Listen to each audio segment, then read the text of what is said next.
آج انشاءاللہ العزیز ہم اللہ سبحانہ وتعالی کے نام الالہ پر بات کریں گے۔ الالہ کا معنی ہے معبود، خاص معبود۔ معبود کون؟ جس کی عبادت کی جائے۔ اللہ سبحانہ وتعالی کی عبادت، اسی سے محبت اور اسی کے آگے جھکنا اور اس کے سامنے عاجزی کا اظہار۔ وہ کیوں؟ وہ اس لیے کہ انسان اپنی فطرت کے اعتبار سے مجبور ہے کہ وہ اپنے سے بڑے کے آگے جھکے۔ اسے کسی نہ کسی کے آگے ضرور جھکنا ہے، کیونکہ وہ اس کے اندر یہ مادہ موجود ہے، وہ اس کے بغیر رہ نہیں سکتا، اس کے بغیر اس کی تکمیل نہیں ہوتی۔ انسان ہمیشہ یہ چاہتا ہے کہ وہ کسی سے شدید محبت کرے، کسی کے آگے جھکے، کسی کا سہارا لے، کسی کو اپنے غم اور رنج کی حالت میں پکارے، کوئی ہو جو ہر حال میں اس کی سننے والا ہو، جو اس کا دکھ دور کرنے والا ہو۔ تو اللہ سبحانہ وتعالیٰ کے سوا وہ کون ہو سکتا ہے؟ جب سے انسان پیدا ہوا ہے اور انسانی تاریخ میں جو مختلف ادوار آئے ہیں، اس میں لوگوں نے اللہ سبحانہ وتعالیٰ کو معبود تو مانا، لیکن اس کے ساتھ دوسروں کو بھی الہ مان لیا، یعنی ظاہر میں نظر آنے والی چیزوں کو بھی انہوں نے اپنا سہارا بنا لیا۔ کوئی درخت کے آگے جھکا تو کوئی پہاڑ کے آگے جھک گیا، کوئی سمندر سے خوف کھا کر اس کے آگے جھکنے لگا، کسی نے آگ کو اپنا خدا مان لیا اور وہ اس کی عبادت کرنے لگا۔ گویا جس چیز سے وہ ڈرا یا جس چیز سے وہ حیران ہوا یا جس چیز نے اس کو امپریس کیا یا انفلوئنس کیا یا جس چیز کے لیے اس کے دل کے اندر ایک خاص کیفیت پیدا ہوئی، اس نے اسی کو اپنا معبود بنا لیا۔ لیکن اللہ سبحانہ وتعالیٰ فرماتے ہیں وَإِلَٰهُكُمْ إِلَٰهٌ وَاحِدٌ لَا إِلَٰهَ إِلَّا هُوَ الرَّحْمَٰنُ الرَّحِيمُ۔ سورۃ البقرہ آیت 63 ہے، اور تمہارا معبود، تمہارا الہ بس ایک ہی الہ ہے، وہ جس نے ان سب چیزوں کو پیدا کیا ہے۔ مخلوق الہ نہیں ہو سکتی۔ الہ تو وہی ہو سکتا ہے کہ جس کے سب تابع ہو، جس کے آگے پوری کائنات جھکی ہوئی ہو۔ فرمایا اس کے سوا کوئی اور معبود نہیں، وہ بے حد رحم کرنے والا، نہایت مہربان ہے۔ عربی زبان میں الہ کا لفظ اللہ سبحانہ تعالیٰ کے لیے استعمال ہوتا ہے، تو اس آیت سے پتہ یہ چلتا ہے کہ اللہ سبحانہ تعالیٰ اپنی الہیت میں منفرد ہے، یکتا ہے، اکیلا ہے، اور الوہیت کے اندر یعنی الہ ہونے کے اندر کمال علم، کمال قدرت، کمال رحمت اور کمال حکمت کے معنی پائے جاتے ہیں۔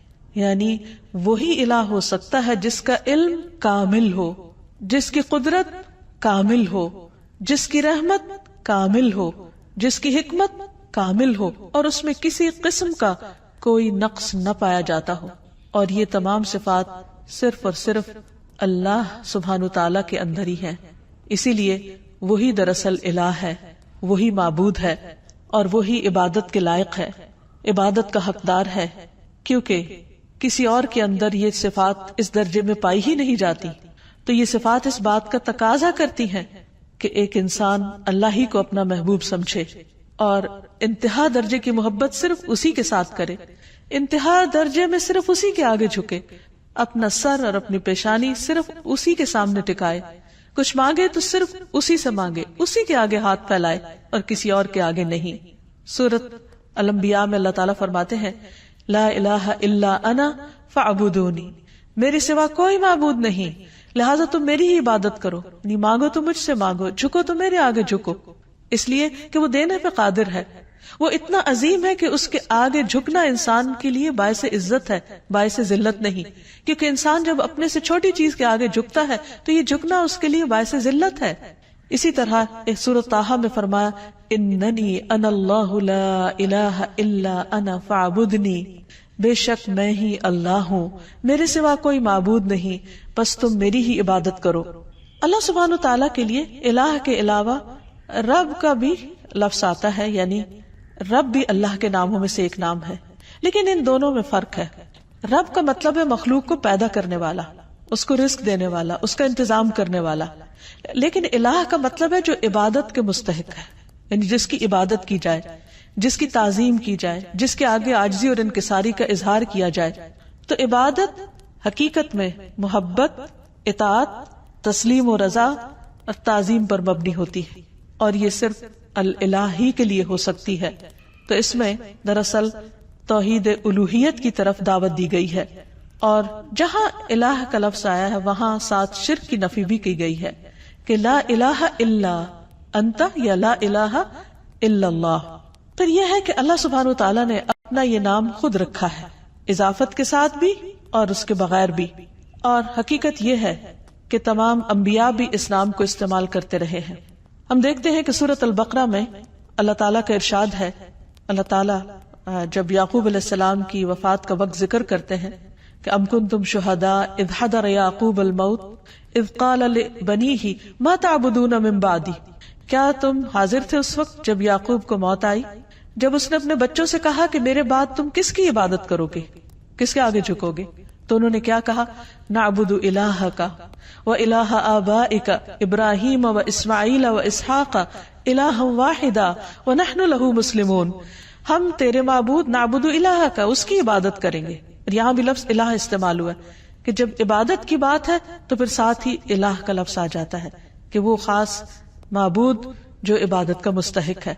تو تیرے معبود اور تیرے آبا یعنی ابراہیم، اسماعیل، اسحاق، ان سب کے الہ کی جو ایک ہی الہ ہے اس کی ہم سب عبادت کریں گے. تو گویا یعقوب علیہ السلام اپنی اولاد کو ایک اللہ الہ کی عبادت کی تاکید کر کے گئے، وصیت کر کے گئے. پھر اسی طرح اللہ کا نام الہ اللہ تعالی کی ذات اور اس کی صفات پر دلالت کرتا ہے. یعنی اللہ تعالی کا یہ نام جو ہے وہ اس کی صفات کو بھی بیان کرتا ہے. اور حقیقت یہ ہے کہ یہ صرف اللہ سبحانہ تعالیٰ ہی کے لیے ہے. یہاں یہ بات بھی یاد رہے کہ اللہ سبحانہ تعالیٰ نے خود اپنے ساتھ دوسرے الہوں کا انکار کیا ہے. قرآن مجید میں اللہ تعالیٰ فرماتے ہیں سورۃ المؤمنون میں مَتَّخَذَ اللَّهُ مِن وَلَدٍ، اللہ نے کوئی اولاد نہیں بنائی، وَمَا كَانَ مَعَهُ مِنْ إِلَٰهٍ، اور اس کے ساتھ کبھی کوئی الہ رہا ہی نہیں، کوئی اور الہ ہے ہی نہیں، نہ تھا نہ ہے اور نہ کبھی ہو سکتا ہے. کیوں؟ اس کے لیے بہت خوبصورت دلیل دی گئی کہ اذا لذهب كل الہ بما خلق، اگر کوئی اور الہ ہوتا تو وہ جو اس نے بنایا ہوتا وہ اپنے ساتھ لے جاتا، یہ باہم کلیش بھی ہوتا. ولا علی بعضهم علی بعض، اور ان میں سے بعض پہ چڑھائی کر دیتے، کیونکہ جب اختیارات بہت سے لوگوں کے ایک جیسے ہوں تو ان میں سے پھر وہ دوسروں سے آگے بڑھنے کے لیے ان کو ہرانے کی کوشش کرے گا. سبحان اللہ، اللہ پاک ہے عما یصفون، اس سے جو وہ وصف بیان کرتے ہیں اللہ کا. یعنی اللہ سبحانہ تعالیٰ کے ساتھ کوئی اور الہ ہو ہی نہیں سکتا، کیونکہ کوئی اور ایسی صفات کے لائق ہی نہیں اور کوئی معبود ہے ہی نہیں. عبادت کا مستحق صرف اللہ ہے. تمام انبیاء نے اسی کی دعوت دی ہے، اعبد اللہ ما لکم من الہ غیرہ، اللہ کی عبادت کرو، اس کے سوا تمہارا کوئی الہ نہیں.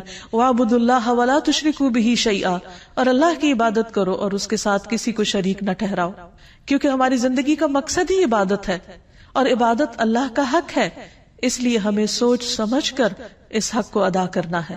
ایسا نہ ہو کہ ہم کوشش بھی کریں، محنت بھی کریں، لیکن وہ اس کے ہاں قبول نہ ہو جس نے دراصل ہمیں پیدا ہی اس کام کے لیے کیا ہے. معاذ رضی اللہ عنہ سے مروی ہے کہ نبی صلی اللہ علیہ وسلم جس گدھے پر سوار تھے میں اس کے اوپر آپ کے ساتھ پیچھے بیٹھا ہوا تھا، سواری کر کے کہیں جا رہے تھے. اس گدھے کا نام عفیر تھا. آپ نے فرمایا اے معاذ، کیا تمہیں معلوم ہے کہ اللہ تعالیٰ کا حق اپنے بندوں پر کیا ہے اور بندوں کا حق اللہ تعالیٰ پر کیا ہے؟ میں نے کہا کہ اللہ اور اس کا رسول ہی زیادہ جانتے ہیں. آپ نے فرمایا اللہ کا حق اپنے بندوں پر یہ ہے کہ وہ اس کی عبادت کرے اور اس کے ساتھ کسی دوسرے کو شریک نہ ٹھہرائے، اور بندوں کا حق اللہ پر یہ ہے کہ جو بندہ اللہ کے ساتھ کسی کو شریک نہ ٹھہرائے اللہ اسے عذاب نہ دے. یعنی جو شخص توحید پر ہو پھر اللہ سبحانہ تعالیٰ اس کو اپنے عذاب سے، سزا سے محفوظ رکھے. پھر یہ ہے کہ اللہ تعالیٰ کو راضی کرنے کے لیے ضروری ہے کہ ہم صرف اسی کی عبادت کریں اور اس کے ساتھ کسی کو شریک نہ ٹھہرائیں اور اللہ کی رسی کو مضبوطی سے تھامے رکھیں اور کسی تفرقہ بازی کا شکار نہ ہو. پھر یہ بھی یاد رہے کہ جو شخص اللہ کو اپنا الہ مان لیتا ہے وہ سلامت رہتا ہے. قرآن مجید میں آتا ہے الذین آمنوا ولم یلبسوا ایمانہم بظلم اولئک لہم الامن وہم مہتدون. جو لوگ ایمان لائے پھر اپنے ایمان کو ظلم یعنی شرک سے آلودہ نہیں کیا، یعنی اللہ کا حق عبادت کسی اور کو نہیں دیا، اس کے ساتھ کسی اور کو شریک نہیں کیا عبادت میں، یہی لوگ قیامت کے دن امن میں رہیں گے اور دنیا اور آخرت میں یہی لوگ ہدایت یافتہ ہوں گے. پھر اگر کوئی شخص اللہ سبحانہ تعالیٰ کی حفاظت حاصل کرنا چاہتا ہے یعنی اس کے عذاب سے اللہ کی پناہ میں رہنا چاہتا ہے تو اس کے لیے بھی یہی ضروری ہے کہ وہ الہ ہی کی عبادت کرے. رسول اللہ صلی اللہ علیہ وسلم نے حضرت معاذ سے فرمایا تھا احفظ اللہ یحفظک، اے معاذ اللہ کی حفاظت کرو، یعنی اس کے حقوق کی حفاظت کرو، اس کی عبادت میں کسی کو شریک نہ کرو. یحفظک، وہ اللہ تمہاری حفاظت کرے گا. احفظ اللہ تجدہ تجاہک، اللہ کی حفاظت کرو یعنی اللہ کے حق کی حفاظت کرو. تجدہ تجاہک، تم اسے اپنے سامنے پاؤ گے. پھر جب تمہیں اس سے کوئی کام ہوگا، ضرورت ہوگی، تم اس کو پکارو گے، اور پکارنا بھی تو عبادت ہے، تو وہ تمہاری پکار سنے گا، تمہاری مدد کرے گا اور تمہاری محتاجی کو بھی دور کرے گا. عام طور پر ہم یہ سمجھتے ہیں کہ اگر ہم اللہ سبحانہ وتعالیٰ کی عبادت کریں گے تو شاید زندگی ہم پر مشکل ہو جائے، ہمارے حالات تنگ ہو جائیں، یا پھر ہمارے لیے دنیا کے کام کاج کا وقت نہ بچے. حالانکہ حقیقت اس کے برعکس ہے. اللہ تعالیٰ فرماتے ہیں، حدیث قدسی ہے، اے ابن آدم، یعنی اے آدم کی اولاد، تم اپنے آپ کو میری عبادت کے لیے فارغ کر لو، یعنی میری عبادت کے لیے بھی وقت نکالو، میں تمہارے دل کو بے نیازی سے بھر دوں گا، یعنی تمہیں ایک خاص قسم کی سیٹسفیکشن عطا کروں گا. ورنہ بعض اوقات کیا ہوتا ہے، انسان کے پاس بہت کچھ بھی ہوتا ہے لیکن اس کے دل کو اطمینان نہیں ہوتا، اس کے اندر ایک ویکیوم سا ہوتا ہے، اس کے اندر ایک خلا ہوتا ہے، اس کے اندر اطمینان نہیں ہوتا. وہ بہت کچھ کرتے ہوئے بھی یوں سمجھتا ہے کہ جیسے وہ کچھ کر نہیں پا رہا، اسے اپنا مطلوب حاصل نہیں ہو رہا، کیونکہ مطلوب حاصل اسی وقت ہو سکتا ہے جب وہ اللہ کو اپنا مطلوب بنائے اور اس کی عبادت کرے. تو اللہ تعالیٰ کا یہ وعدہ ہے کہ جو شخص اللہ کی عبادت کے لیے وقت نکالے گا، مثلا وقت پر نماز پڑھے گا، وقت پر اپنے فرائض ادا کرے گا، اللہ سبحانہ وتعالیٰ اس کے دل کے اندر ایک غنا پیدا کر دیں گے اور تمہارا فقر یعنی محتاجی دور کر دوں گا، وہ خلا دور کر دوں گا. لیکن اگر تم ایسا نہیں کرو گے تو میں تمہارے دونوں ہاتھ کاموں میں مشغول کر دوں گا، انتہائی مصروف ہو جاؤ گے، اور اس کے باوجود تمہارا فقر، تمہاری محتاجی، تمہاری ضرورت دور نہیں ہوگی. یعنی خواہ انسان کے پاس کتنا کچھ بھی ہو، اس کے اندر یہی ایک احساس ہوگا کہ ابھی میرے پاس کچھ نہیں. سب کچھ ہوتے ہوئے بھی اس کو اللہ کی نعمتیں یاد نہیں رہیں گی، اور اس کے دل کے اندر ایک خوف اور ایک پریشانی اور ایک بے چینی سی رہے گی. اس کے برعکس جو لوگ عبادت کریں گے وہ دنیا میں بھی مطمئن رہیں گے اور آخرت میں بھی اللہ کے عرش کے سائے میں اور جنت میں ہوں گے. نبی صلی اللہ علیہ وسلم نے فرمایا 7 قسم کے لوگوں کو اللہ تعالیٰ اس دن اپنے عرش کے سائے تلے جگہ عطا فرمائیں گے جس دن اس کے سائے کے سوا کوئی سایہ نہ ہوگا.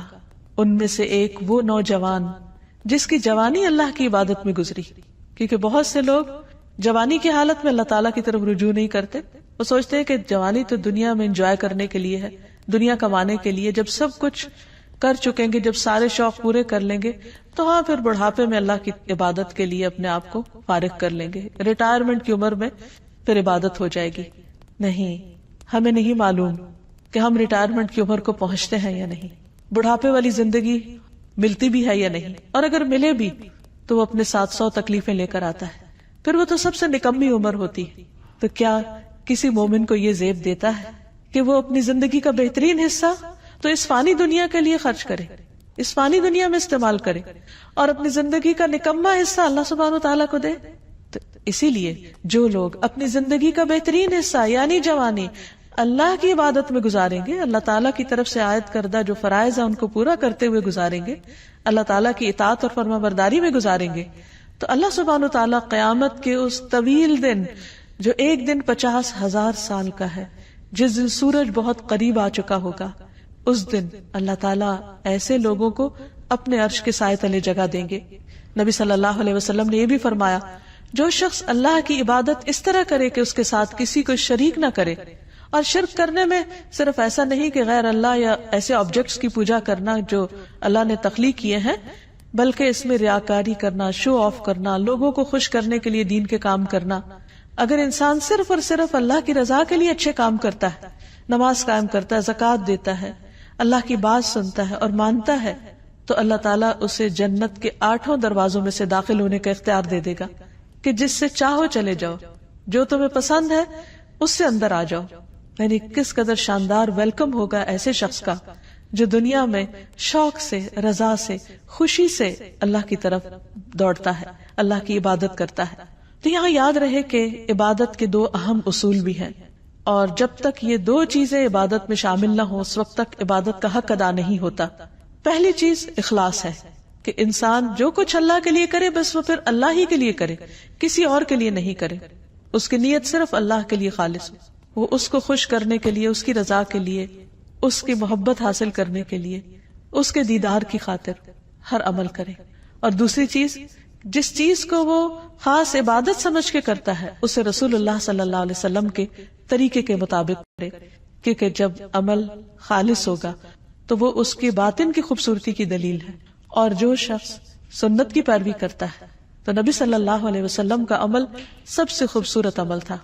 اللہ سبحانہ وتعالی نے آپ کو اسوۃ حسنہ بنا کر بھیجا.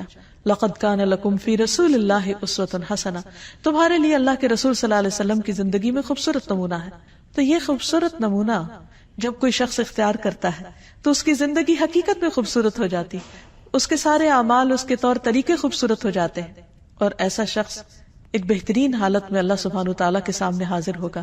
اللہ تعالیٰ ہمیں بھی ان لوگوں میں شامل کر لے کہ جو احسن طریقے پر اللہ کی عبادت کرتے ہیں، ایسی عبادت جو اس کو پسند آ جائے. اسی لیے نبی صلی اللہ علیہ وسلم نے اچھی عبادت کا جو کرائیٹیریا بتایا وہ کیا ہے کہ تم اس طرح اللہ کی عبادت کرو گویا تم اس کو دیکھ رہے ہو، اور اگر یہ کیفیت نہ ہو تو یہ تو ضرور یاد رکھو کہ وہ تمہیں دیکھ رہا ہے. تو جو بھی شخص یہ سوچ کر اللہ کی عبادت کرے گا کہ وہ اس وقت اللہ کی نگاہ میں ہے، تو وہ لوگوں کے سامنے ہو یا تنہائی میں ہو، وہ اچھے کام ہی کی کوشش کرے گا. وہ اپنے ہر کام کو بہترین طریقے پر انجام دینے کی کوشش کرے گا، کیونکہ اس کا یہ احساس اس کے کام کی کوالٹی پر اثر انداز نہیں ہونے دے گا. نبی صلی اللہ علیہ وسلم نے ایک خوبصورت دعا سکھائی ہے ہر نماز کے بعد پڑھنے کے لیے. اللہم اعنی علی ذکرک و شکرک و حسن عبادتک. اے اللہ اپنا ذکر، اپنا شکر اور اپنی خوبصورت عبادت کی توفیق عطا فرما، اس پر میری مدد فرما. کیونکہ انسان کے ساتھ بہت سی مشکلات بھی ہیں، خود اس کا اپنا نفس اندر سے بعض اوقات ایسے فتنے میں مبتلا ہو جاتا ہے کہ عبادت کی حلاوت ختم ہو جاتی ہے. اسی طرح بعض اوقات شیطان کے ڈالے ہوئے وسوسے یا لوگوں کی باتیں، باہر کا ماحول انسان پر اثر انداز ہوتا ہے اور وہ اللہ سبحانہ وتعالیٰ کی عبادت کا حق ادا نہیں کرتا یا عبادت کو انجوائے نہیں کرتا.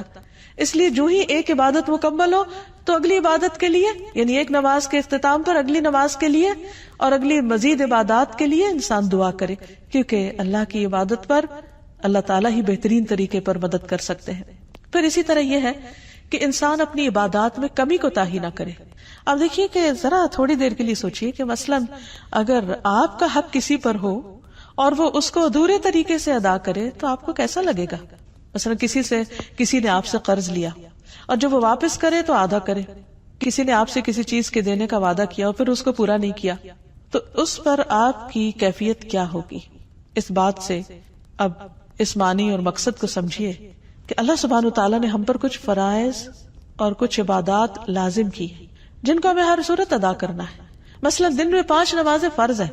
اب اگر کوئی شخص یہ کہے کہ میں نے 4 پڑھ لیے، کیا یہ کم ہے؟ یہ بھی تو بہت ہے. نہیں، اللہ سبحانہ وتعالیٰ نے 5 کا حکم دیا ہے.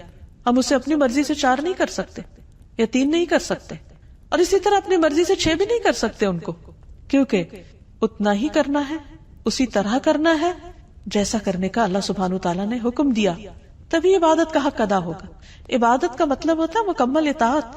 اور اگر ہم بات ہی نہیں مان رہے تو پھر اپنی مرضی سے جو بھی چاہیں کریں وہ عبادت شمار نہیں ہوگی. ہاں، اللہ کی رضا، اللہ کی پسند، اللہ کی خوشی کے لیے چھوٹا سا کام بھی کرے، ایک لقمے جیسی چیز بھی اللہ کے راستے میں خیرات کر دے، اللہ سبحانہ وتعالیٰ اسے خوشی سے قبول کرتے ہیں اور اسے بڑھاتے ہیں، حتیٰ کہ ایک لقمہ بہت پہاڑ برابر کر دیتے ہیں اجر و ثواب کے اعتبار سے، کیونکہ وہ صرف اللہ کے لیے دیا گیا، وہ صرف اللہ کی رضا اور اللہ کی خوشی میں اللہ کی خاطر خرچ کیا گیا. تو اللہ سبحانہ وتعالیٰ اس کی بہترین طریقے پر قدردانی فرماتے ہیں.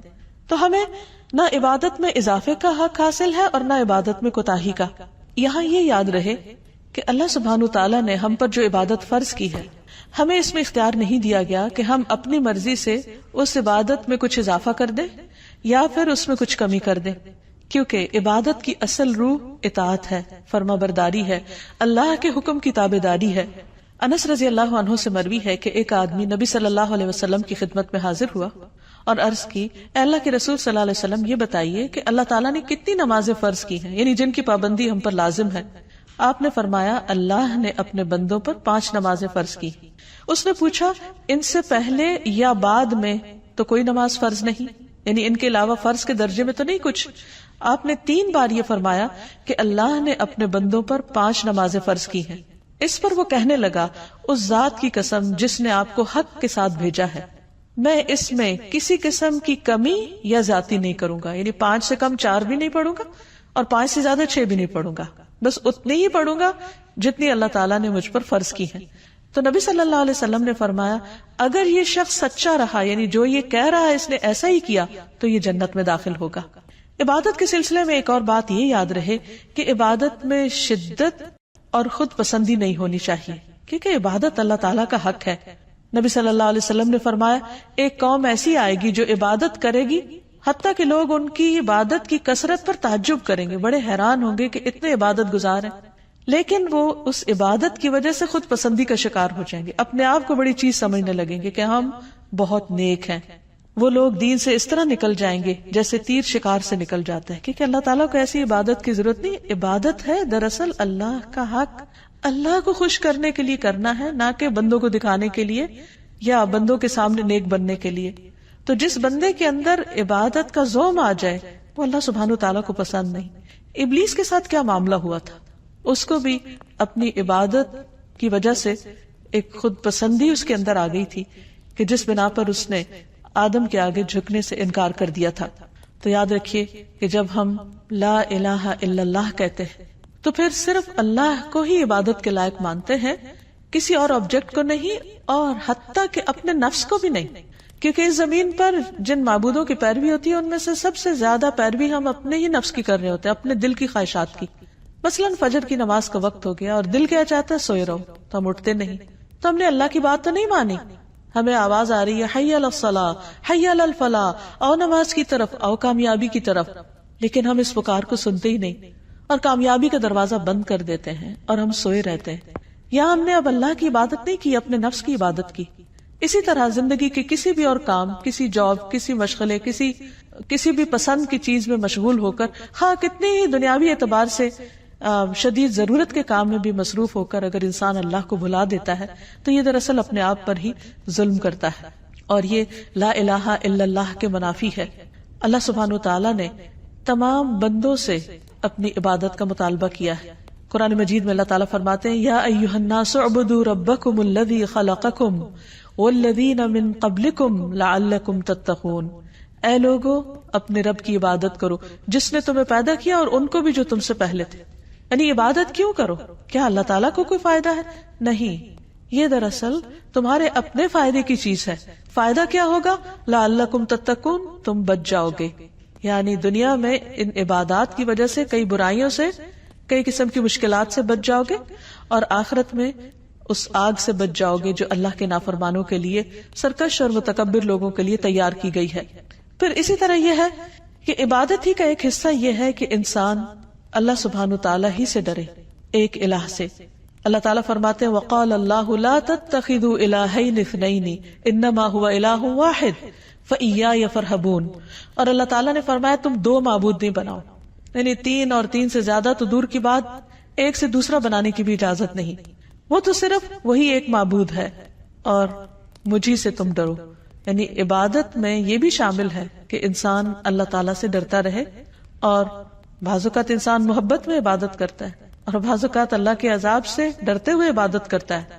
تو دونوں چیزیں انسان کے اندر ایک اعتدال پیدا کرتی ہیں. پھر یہ بھی یاد رکھیے کہ لا الہ الا اللہ کہنا صرف انسان کے لیے آخرت کی نجات کا ذریعہ ہی نہیں بلکہ دنیا میں بھی بہترین قسم کا قول ہے. رسول اللہ صلی اللہ علیہ وسلم نے فرمایا افضل ذکر لا الہ الا اللہ ہے. ایک اور جگہ پر فرمایا کہ جس نے لا الہ الا اللہ کہا تو ایک دن یہ کلمہ اسے مصیبتوں سے نجات دلائے گا. اس سے پہلے جو کچھ ہو چکا سو ہو چکا، لیکن لا الہ الا اللہ کہنے سے اس کی نجات ہو جائے گی. جو شخص سچے دل سے اللہ کو پکارے اس پر آسمان کے دروازے کھل جاتے ہیں. ابو ہریرہ رضی اللہ عنہ کہتے ہیں کہ نبی صلی اللہ علیہ وسلم نے فرمایا جب بھی بندہ خالص ہو کر لا الہ الا اللہ کہتا ہے تو اس پر آسمان کے دروازے کھول دیے جاتے ہیں، یہاں تک کہ یہ کلمہ عرش تک پہنچ جاتا ہے. یہ اس وقت ہوتا ہے جب انسان کبیرہ گناہوں سے بچتا رہتا ہے. نبی صلی اللہ علیہ وسلم نے فرمایا جس نے لا الہ الا اللہ وحدہ لا شریک لہ لہ الملک و لہ الحمد وہو علی کل شیء قدیر پڑھا اور خالص ہو کر کہا، زبان سے اس کی تصدیق کی، تو اس کے لیے آسمان کے دروازے کھول دیے جاتے ہیں، حتیٰ کہ اللہ تعالیٰ زمین میں اس کہنے والے کی طرف دیکھتا ہے، یعنی کس نے یہ کلمہ کہا، اور جس کی طرف اللہ تعالیٰ نے دیکھ لیا اس بندے کا یہ حق ہے کہ اللہ تعالیٰ اس کا مطالبہ اس کو عطا کر دے۔ اسی لیے نبی صلی اللہ علیہ وسلم نے یہ بہت ہی خوبصورت بات ہمیں بتائی کہ عرفہ کے دن کی بہترین دعا جو تمام انبیاء نے مانگی وہ ہے لا الہ الا اللہ وحدہ لا شریک لہ لہ الملک و لہ الحمد وہو علی کل شیء قدیر۔ اس میں اللہ سبحانہ وتعالیٰ کی وحدانیت کا ذکر بھی ہے، شرک کی نفی بھی ہے، اللہ سبحانہ وتعالیٰ کی تعریف کی بات بھی ہے، اور اس کی قدرت کا اقرار بھی ہے کہ وہی ہر چیز پر قدرت رکھتا ہے۔ اس میں آپ دیکھیے براہ راست کچھ نہیں مانگا گیا، صرف اللہ سبحانہ وتعالیٰ کی وحدانیت اور اس کی تعریف کا ذکر ہے۔ تو جو شخص یہ کلمہ پڑھ لیتا ہے تو اللہ سبحانہ وتعالیٰ اس پر نظر رحمت فرما دیتے ہیں۔ پھر یہ کلمہ صرف زندگی میں نہیں، صرف مشکلات میں نہیں، مرنے والا اگر مرتے وقت پڑھتا ہے تو اس کے لیے جنت کا وعدہ ہے۔ رسول اللہ صلی اللہ علیہ وسلم نے فرمایا اپنے مرنے والوں کو لا الہ الا اللہ کی تلقین کیا کرو، کیونکہ اس کلمے پہ موت آنے پر جنت میں داخلہ اور جہنم حرام کر دی جاتی ہے۔ یہ کلمہ اللہ کے ہاں حجت بنتا ہے، نبی صلی اللہ علیہ وسلم کی شفاعت کا ذریعہ ہے، اور اس کلمے کا وزن ہر چیز سے زیادہ ہے۔ نوف رضی اللہ عنہ کہتے ہیں کہ اگر آسمان و زمین اور ان کے درمیان کی تمام چیزوں کو ترازو کے ایک پلڑے میں رکھ دیا جائے اور دوسرے پلڑے میں صرف لا الہ الا اللہ رکھ دیا جائے تو وہ دوسرا پلڑا جھک جائے گا۔ اسی لیے اگر کسی شخص نے سچے دل سے لا الہ الا اللہ پڑھا ہو اور ہر شرک سے نفی کی ہو تو قیامت کے دن یہی ایک کلمہ اس کی نجات کا ذریعہ بن جائے گا۔ اور اگر کوئی اپنے گناہوں کی وجہ سے دوزخ کی آگ میں گیا بھی تو اس لا الہ الا اللہ کی وجہ سے اس کو وہاں سے بالآخر نکال لیا جائے گا، خواہ اس نے بڑے بڑے گناہ کیے ہوں، لیکن ان گناہوں کی سزا بھگتنے کے بعد یہ کلمہ اس کی نجات کا ذریعہ بنے گا۔ تو حقیقت یہ ہے کہ اللہ سبحانہ وتعالیٰ کا یہ نام یعنی الالہ، اس کے ساتھ جب اللہ کو پکارا جاتا ہے تو انسان کی دعا قبول ہوتی۔ اسی لیے نبی صلی اللہ علیہ وسلم کو خاص طور پر حکم دیا گیا قل اعوذ برب الناس ملک الناس الہ الناس من شر الوسواس الخناس الذی یوسوس فی صدور الناس من الجنۃ والناس۔ آپ کہہ دیجئے میں پناہ لیتا ہوں لوگوں کے رب کی، لوگوں کے بادشاہ کی، لوگوں کے الہ، لوگوں کے معبود کی، وسوسہ ڈالنے والے کے شر سے جو پلٹ پلٹ کر آنے والا ہے، جو لوگوں کے سینوں میں وسوسے ڈالتا ہے۔ پھر ہم دیکھتے ہیں کہ یونس علیہ السلام جب مچھلی کے پیٹ میں چلے گئے اور انتہائی غم کی حالت میں تھے، اس وقت جب انہوں نے اسی کلمے کے ذریعے اللہ کو پکارا تو اللہ سبحانہ وتعالیٰ نے ان کا غم دور کر دیا، انہیں اس بڑی مشکل سے نجات دی۔ اور وہ کلمہ کیا ہے؟ وَذَنُّونِ إِذْ ذَهَبَ مُغَاضِبًا فَظَنَّ أَن لَّن نَّقْدِرَ عَلَيْهِ فَنَادَىٰ فِي الظُّلُمَاتِ أَن لَّا إِلَٰهَ إِلَّا أَنتَ سُبْحَانَكَ إِنِّي كُنتُ مِنَ الظَّالِمِينَ۔ اور مچھلی والے کو جب وہ غصے سے بھرا ہوا چلا گیا، بس اس نے سمجھا کہ ہم اس پر گرفت تنگ نہ کریں گے، تو اس نے اندھیروں میں پکارا کہ تیرے سوا کوئی معبود نہیں، صرف اس الہ کو پکارا، تو پاک ہے، یقیناً میں ظلم کرنے والوں میں سے ہو گیا ہوں۔ تو اللہ سبحانہ وتعالیٰ نے انہیں وہاں سے نجات دی اور باقی سب مومنوں کو بھی بشارت دی، وَكَذَلِكَ نُنْجِي الْمُؤْمِنِينَ، کہ باقی مومنوں کو بھی ہم اسی طرح نجات دیں گے۔ اسی لیے نبی صلی اللہ علیہ وسلم جب کسی کرب کی حالت میں ہوتے، تکلیف کی حالت میں ہوتے تو پڑھتے لا الہ الا اللہ العظیم الحلیم، لا الہ الا اللہ رب العرش العظیم، لا الہ الا اللہ رب السماوات ورب الارض ورب العرش الکریم۔ اللہ صاحب عظمت اور بردبار کے سوا کوئی معبود نہیں، اللہ کے سوا کوئی معبود نہیں جو عرش عظیم کا رب ہے، اللہ کے سوا کوئی معبود نہیں جو آسمانوں اور زمین کا رب ہے اور عرش کریم کا رب ہے۔ تو جو شخص تنگی اور تکلیف میں اس دعا کو پڑھے گا اللہ سبحانہ وتعالیٰ اس کی تکلیف کو دور کر دے گا، کیونکہ نبی صلی اللہ علیہ وسلم اس دعا کو پڑھا کرتے تھے۔ پھر سید الاستغفار میں بھی جب ایک بندہ کہتا ہے اللہم انت ربی لا الہ الا انت خلقتنی وانا عبدک وانا علی عہدک ووعدک ما استطعت اعوذ بک من شر ما صنعت ابوء لک بنعمتک علی وابوء بذنبی فاغفر لی فانہ لا یغفر الذنوب الا انت۔ اے اللہ آپ میرے رب ہیں، آپ کے علاوہ کوئی الہ نہیں، کوئی معبود نہیں، آپ نے مجھے پیدا کیا، میں آپ کا بندہ ہوں، اپنے عہد اور وعدے پر قائم ہوں، جتنی بھی مجھ میں استطاعت ہے، جتنی بھی ہمت ہے، میں آپ کے احسانات کا اقرار کرتا ہوں اور اپنے گناہوں کا بھی اعتراف کرتا ہوں، آپ مجھے بخش دیجئے، کیونکہ آپ کے علاوہ گناہوں کو کوئی بھی معاف نہیں کر سکتا۔ تو جو شخص اس کلمے کو پڑھتا ہے، اس استغفار کو پڑھتا ہے جس کو سید الاستغفار، استغفار کا سردار کہا گیا، تو اگر شام کے وقت پڑھتا ہے اور رات کو ڈیتھ ہو جاتی ہے تو اللہ تعالیٰ اس کے سارے گناہ معاف کر دیں گے، اس کو جنت میں داخل کریں گے۔ اسی طرح صبح سویرے اگر کوئی پڑھتا ہے تو رات میں اگر کوئی غلطی ہو گئی تو اللہ تعالیٰ اس کو معاف فرما دیں گے اور اس کو جنت میں داخل کرنے کا وعدہ کیا گیا ہے۔ تو حقیقت یہ ہے کہ انسان پر اللہ کا حق یہ ہے کہ انسان خالص ہو کر اس کی عبادت کرے اور ہر مشکل میں اسی کو پکارے اور اس کے اس نام کا واسطہ دے کر پکارے، تو انشاءاللہ اس کی دعائیں قبول ہوگی۔ اللہ تعالی ہمیں اس عمل کی توفیق عطا فرمائے۔ وآخر دعوانا ان الحمد للہ رب العالمین۔